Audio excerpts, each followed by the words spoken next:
ओम शांति। आज 23 नवंबर 2024 की साकार मधुर महावाक्य है। आज की मधुर महावाक्य में बाबा बोले, मीठे बच्चे, देही अभिमानी बनकर सर्विस करो तो हर कदम में सफलता मिलती रहेगी। देही अभिमानी बनकर सर्विस करो तो हर कदम में सफलता मिलती रहेगी। प्रश्न है, किस स्मृति में रहो तो देह अभिमान नहीं आएगा? किस स्मृति में रहो कि देह अभिमान नहीं आएगा? उत्तर है, सदा स्मृति में रहे कि हम गॉडली सर्वेंट हैं। सर्वेंट को कभी भी देह अभिमान नहीं आ सकता। जितना जितना योग में रहेंगे उतना देह अभिमान टूटता जाएगा। तो किस बात से देह अभिमान नहीं आएगा?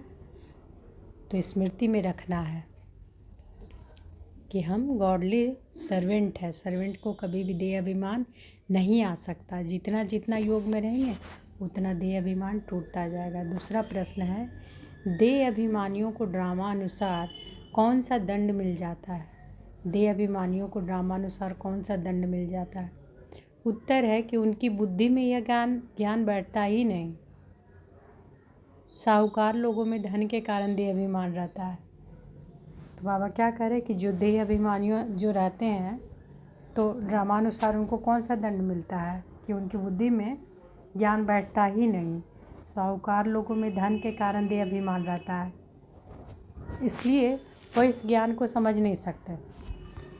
तो साहूकार लोग को देह अभिमान होता है अपना धन के कारण, इसलिए वो इस ज्ञान को नहीं समझते।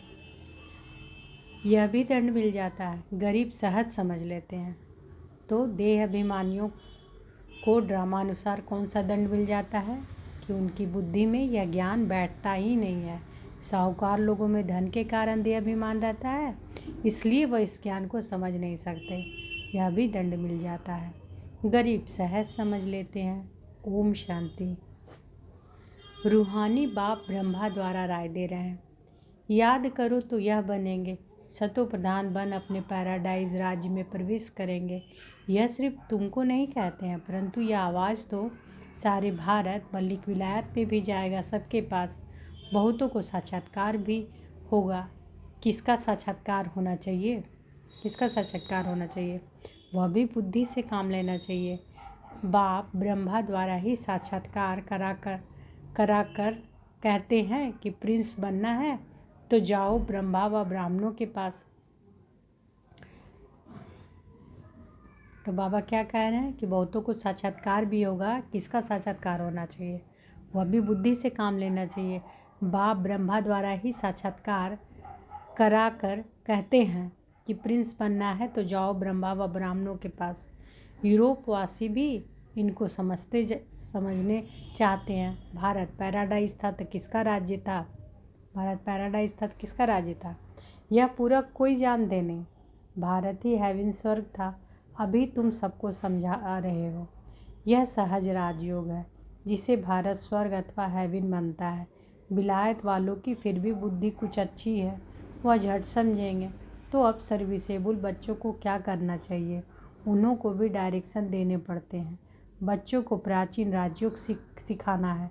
तुम्हारे पास म्यूजियम प्रदर्शनी आदि में बहुत आते हैं, ओपिनियन लिखते हैं कि यह बहुत अच्छा कार्य कर रहे हैं, परंतु खुद समझते नहीं हैं। थोड़ा कुछ टच होता है तो आते हैं, फिर भी गरीब अपना अच्छा भाग्य बनाएंगे और समझने का पुरुषार्थ करेंगे। साहूकारों को तो पुरुषार्थ करना ही नहीं है, देह अभिमान बहुत है ना। तो ड्रामा अनुसार जैसे बाबा ने दंड दे दिया है, फिर भी उन द्वारा आवाज़ कराना पड़ता है। विलायत वाले तो यह नॉलेज चाहते हैं, सुनकर बहुत खुश हो जाएं। गवर्नमेंट के ऑफिसर्स पिछाड़ी कितनी मेहनत करते हैं, परंतु उन्हें फुर्सत ही नहीं। उन्हों को भल घर बैठ साक्षात्कार भी हो जाए तो भी बुद्धि में नहीं आएगा। तो बाबा क्या कह रहे हैं कि गवर्नमेंट के ऑफिसर्स पिछाड़ी कितनी मेहनत करते हैं, उनके पिछाड़ी मेहनत करते हैं ना, परंतु उन्हें फुर्सत ही नहीं। उन्हों को भल घर बैठे साक्षात्कार भी हो जाए तो भी बुद्धि में नहीं आएगा। तो बच्चों को बाबा राय देते हैं, ओपिनियन अच्छी अच्छी इकट्ठी करके उनका एक अच्छा किताब बनावें। राय दे सकते हैं कि देखो कितना सबको यह अच्छा लगता है। विलायत वाले व भारतवासी भी सहज राजयोग जानना चाहते हैं। स्वर्ग के देवी देवताओं की राजाई जो सहज राजयोग से भारत को प्राप्त होती है, तो क्यों नहीं यह म्यूजियम गवर्नमेंट हाउस में अंदर लगा दे, जहाँ कॉन्फ्रेंस आदि होती रहती है। यह ख्यालात बच्चों के चलने चाहिए। अभी टाइम लगेगा, इतनी जल्दी नर्म बुद्धि नहीं होगी। गोदरेज का ताला बुद्धि को लगा हुआ है, अभी आवाज़ निकले तो रिवॉल्यूशन हो जाए। हाँ, होना ज़रूर है। बोलो गवर्नमेंट हाउस में भी म्यूजियम हो तो बहुत फॉरेनर्स भी आकर देखें। विजय तो बच्चों की ज़रूर होनी है, तो ख्यालात चलने चाहिए। देही अभिमानी की ही ऐसे ऐसे ख्याल आएंगे कि क्या करना चाहिए। जो विचारों को मालूम पड़े कि बाप से वर्षा लेवे। हम लिखते भी हैं बिगर कोई खर्चा। तो अच्छे अच्छे जो बच्चे आते हैं राय देते हैं। डिप्टी प्राइम मिनिस्टर ओपनिंग करने आते हैं, तो फिर प्राइम मिनिस्टर प्रेसिडेंट भी आएंगे, क्योंकि उन्हों को भी जाकर बताएंगे। यह तो वंडरफुल नॉलेज है। सच्ची शांति तो ऐसे स्थापन होनी है। जचता है समझानी भी जचने की। आज नहीं जचेगी तो कल जचेगी। बाबा कहते रहते हैं बड़े बड़े आदमियों के पास जाओ, आगे चल वो भी समझेंगे।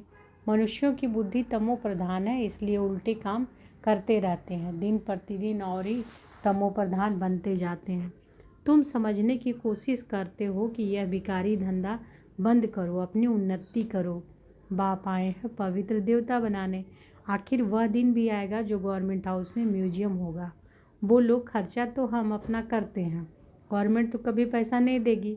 तुम बच्चे कहेंगे कि हम अपने खर्चे से हर एक गवर्नमेंट हाउस में यह म्यूजियम लगा सकते हैं।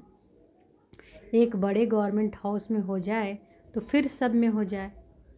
तो बाबा क्या करें कि एक बड़े गवर्नमेंट हाउस में हो जाए, म्यूज़ियम की बात बाबा कर रहे हैं, तो फिर सब में हो जाए। समझाने वाला भी ज़रूर चाहिए। उनको कहेंगे टाइम मुकर्रर करो, जो कोई आकर रास्ता बतावे। बिगर कौड़ी खर्चा जीवन बनाने का रास्ता बताएंगे। यह आगे होने का है, परंतु बाप बच्चों द्वारा ही बताते हैं। अच्छे अच्छे बच्चे जो अपने को महावीर समझते हैं, उनको ही माया पकड़ती है। बड़ी ऊंची मंजिल है, बड़ी खबरदारी रखनी है। बॉक्सिंग कम नहीं है, बड़े से बड़ी बॉक्सिंग है। रावण को जीतने का युद्ध का मैदान है। थोड़ा भी देह का अभिमान ना आए, मैं ऐसी सर्विस करता हूँ, यह करता हूँ। तो ये देह अभिमान हो गया ना कि मैं ऐसी सर्विस करता हूँ, मैं बहुत करता हूँ।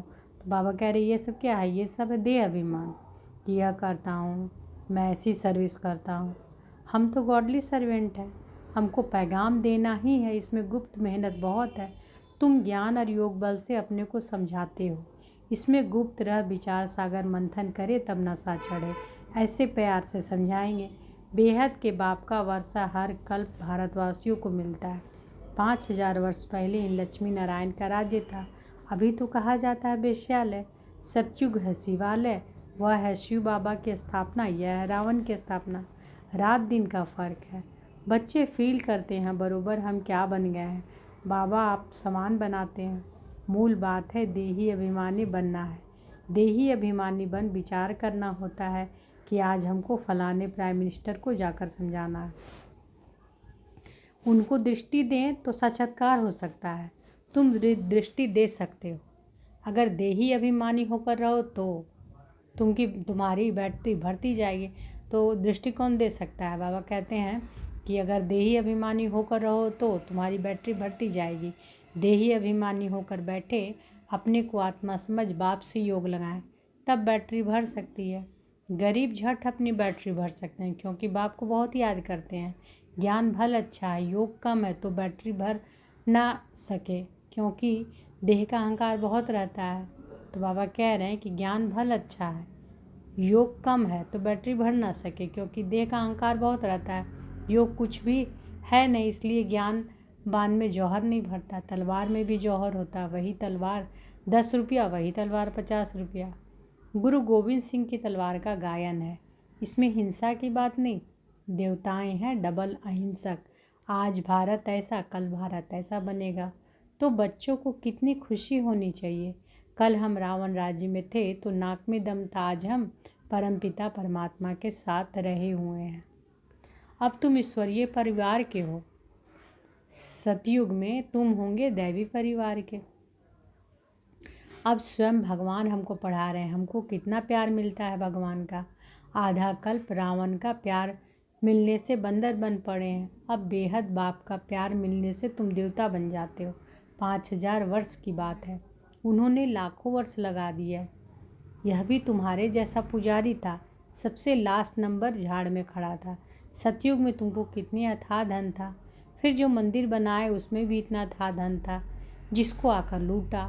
मंदिर तो और ही भी होंगे, प्रजा के भी मंदिर होंगे, प्रजा तो और ही साहूकार होती है, प्रजा से राजे लोग कर्जा उठाते हैं। यह बहुत गंदी दुनिया, सबसे गंदा मुल्क है कलकत्ता। इनको चेंज करने की तुम बच्चों की मेहनत करनी है, जो करेगा सो पाएगा। देह अभिमान आया और गिरा, मन मनाभव का अर्थ नहीं समझते, सिर्फ श्लोक कंठ कर लेते हैं। ज्ञान तो उनमें हो ना सके सिवाय तुम ब्राह्मणों के, कोई मत पंथ वाला देवता बन ना सके। प्रजापिता ब्रह्मा कुमार कुमारियाँ ब्राह्मण बने बिगड़ देवता कैसे बन सकेंगे। जो कल पहले बने हैं वही बनेंगे, टाइम लगता है। झाड़ बड़ा हो गया तो फिर वृद्धि को पाता जाएगा। चींटी मार्ग में विहंग मार्ग होता है। बाप समझाते हैं, क्या समझाते हैं बाबा कि मीठे बच्चों बाप को याद करो, स्वदर्शन चक्र फिराओ। तुम्हारी बुद्धि में सारा 84 का चक्र है। तुम ब्राह्मण ही फिर देवता और क्षत्रिय घराने के बनते हो। सूर्यवंशी चंद्रवंशी का भी अर्थ कोई नहीं समझते हैं। मेहनत करके समझाया जाता है, फिर भी नहीं समझते हैं तो समझा जाता है कि अभी समय नहीं है। फिर भी अगर नहीं समझते तो समझा जाता है कि अभी समय नहीं है, फिर भी आते हैं। समझते हैं कि ब्रह्मा कुमारियों का बाहर में नाम ऐसा है, अंदर आकर देखते हैं तो कहते यह बहुत अच्छा काम कर रहे हैं, यह तो मनुष्य मात्र के कैरेक्टर सुधारते हैं। देवताओं का कैरेक्टर देखो कैसा है, संपूर्ण निर्विकारी, सर्वगुण संपन्न। बाप कहते हैं ना, काम महाशत्रु है। इन 5 भूतों के कारण ही तुम्हारा कैरेक्टर बिगड़ा हुआ है। जिस समय समझाते हैं उस समय अच्छा बनते हैं, बाहर जाने से सब कुछ भूल जाता है। तब कहते हैं 100 करे श्रृंगार। यह बाबा गाली नहीं देखते, यह बाबा गाली नहीं देते, समझाते हैं। दैवी चलन रखो, क्रोध में आकर भौंकते क्यों हो। स्वर्ग में क्रोध होता नहीं। बाप कुछ भी सामने समझाते हैं, अभी भी गुस्सा नहीं आता था। बाप कुछ भी सामने समझाते थे, अभी भी गुस्सा नहीं आता था। बाबा सब रिफाइन करके समझाते हैं। ड्रामा कायदे अनुसार चलता रहता है, ड्रामा में कोई भूल नहीं है, अनादि अविनाशी बना हुआ है। जो एक्ट अच्छी चलती है फिर 5000 वर्ष के बाद होगी। कई कहते हैं कि यह पहाड़ी टूटी फिर कैसे बनेगी। नाटक देखो, महल टूटे फिर नाटक रिपीट होगा तो वही बने हुए महल देखेंगे। यह हूबहू रिपीट होता रहता है। समझने की भी ब्रेन चाहिए, कोई की बुद्धि में बैठना बड़ा मुश्किल होता है। वर्ल्ड की हिस्ट्री ज्योग्राफी है ना। राम राज्य में इन देवी देवताओं का राज्य था, उन्हों की पूजा होती थी। बाप ने समझाया है, तुम ही पूज्य और तुम ही पुजारी बनते हो। हमसो का अर्थ भी बच्चों को समझाया है। हमसो देवता, हमसो क्षत्रिय, बाजोली है ना। इनको अच्छी तरह समझना है और समझाने की कोशिश करनी है। बाबा ऐसे नहीं कहते कि धंधा छोड़ो, नहीं, सिर्फ सतो प्रधान बनना है। हिस्ट्री ज्योग्राफी का राज समझकर समझाओ। मूल बात है मन मनाभाव। अपने को आत्मा समझ बाप को याद करो तो सतो प्रधान बनेंगे। याद की यात्रा है नंबर 1। बाप कहते हैं कि मैं सब बच्चों को साथ ले जाऊंगा। सतयुग में कितने थोड़े मनुष्य हैं, कलयुग में इतने ढेर मनुष्य हैं, कौन सबको वापस ले जाएगा। इतने सारे जंगल की सफाई किसने की। बागवान खिवैया बाप को ही कहते हैं, वही दुख से छुड़ाकर उस पार ले जाते हैं। पढ़ाई कितनी मीठी लगती है, क्योंकि knowledge is source of income. तुमको कारून का खजाना मिलता है। भक्ति में कुछ नहीं मिलता, यहाँ पाँव पड़ने की बात नहीं, वह तो गुरु के आगे सो जाते हैं, इससे बाप छुड़ाते हैं। ऐसे बाप को याद करना चाहिए, वह हमारा बाप है, यह समझ लिया है ना। बाबा से वर्षा ज़रूर मिलता है, वह खुशी रहती है। लिखते हैं कि हम साहूकार के पास गए तो लज्जा आती थी, हम गरीब हैं। बाबा कहते हैं गरीब हो और ही अच्छा है, साहूकार होते तो यहाँ आते ही नहीं। अच्छा, मीठे मीठे सिकिले दे बच्चों प्रति माता पिता बाप दादा का याद प्यार और गुड मॉर्निंग। रूहानी बाप की रूहानी बच्चों को नमस्ते। हम सब रूहानी बच्चों की रूहानी माता पिता बाप दादा को याद प्यार गुड मॉर्निंग और नमस्ते नमस्ते नमस्ते। हम सदा रहे हंसते हंसते हंसते। शुक्रिया बाबा शुक्रिया। धारणा के लिए मुख्य सार पहला है, सदा इसी खुशी व नशे में रहना है। सदा इसी खुशी व नशे में रहना है कि अभी हम ईश्वरीय परिवार के हैं, स्वयं भगवान हमें पढ़ा रहे हैं। पहला क्या खुशी रहना चाहिए कि हम ईश्वरीय परिवार के हैं, स्वयं भगवान हमें पढ़ा रहे हैं, उनका प्यार हमें मिल रहा है, जिस प्यार से हम देवता बनेंगे। दूसरा, इस बने बनाए ड्रामा को एक्यूरेट समझना है, इसमें कोई भूल नहीं हो सकती। जो एक्ट हुई फिर रिपीट होगी, इस बात को अच्छे दिमाग से समझ कर चलो तो कभी गुस्सा नहीं आएगा। इस बने बनाए ड्रामा को एक्यूरेट समझना है, इसमें कोई भूल हो नहीं सकती। जो एक्ट हुई फिर रिपीट होगी, इस बात को अच्छे दिमाग से समझ कर चलो तो कभी गुस्सा नहीं आएगा। बाबा जी वरदान दिए हैं तो अनुभव करें कि बाबा का वरद हस्त हमारे सिर पर है। बाबा ने वरदान दिया, तूफान को तोहफा गिफ्ट समझ सहज क्रॉस करने वाले संपूर्ण संपन्न भव। तूफान को तोहफा गिफ्ट समझ सहज क्रॉस करने वाले संपूर्ण और संपन्न भव। जब सभी का लक्ष्य संपूर्ण संपन्न बनने का है तो छोटी छोटी बातों में घबराओ नहीं। मूर्ति बन रहे हो तो कुछ हैमर तो लगेंगे ही। जो जितना आगे होता है उसको तूफान ही सबसे ज़्यादा क्रॉस करने होते हैं, लेकिन वो तूफान उन्हों को तूफान नहीं लगता, तोहफा लगता है। यह तूफान भी अनुभवी बनाने की गिफ्ट बन जाते हैं। इसलिए विघ्नों को वेलकम करो और अनुभव बनते आगे बढ़ते चलो। स्लोगन है, अलबेलेपन को समाप्त करना है तो स्वचिंतन में रहते हुए स्व की चेकिंग करो। अलबेलेपन को समाप्त करना है तो स्वचिंतन में रहते हुए स्व की चेकिंग करो। तो आज की मधुर महावाक्य में बाबा क्या बोले? बाबा बोले कि देही अभिमानी बनकर सर्विस करो तो हर कदम में सफलता मिलेगी। और क्या बाबा बोले कि कौन सा स्मृति रखने से देह अभिमान नहीं आएगा? तो स्मृति में रहना चाहिए कि हम कौन है, गॉडली सर्वेंट। और जो सर्वेंट होते हैं उनको देह अभिमान आता है क्या? तो सर्वेंट को कभी भी देह अभिमान नहीं आता। फिर एक और बाबा पूछे कि देह अभिमानियों को ड्रामानुसार कौन सा दंड मिल जाता है? तो उनकी बुद्धि में ज्ञान बैठता नहीं, वही दंड मिलता है। साहूकार लोगों में धन के कारण देह अभिमान रहता है, इसलिए वह ज्ञान को समझ नहीं सकते, यह भी दंड मिल जाता है। और गरीब जो है वो सहज समझ लेते हैं। अच्छा, शुक्रिया बाबा शुक्रिया। ओम शांति।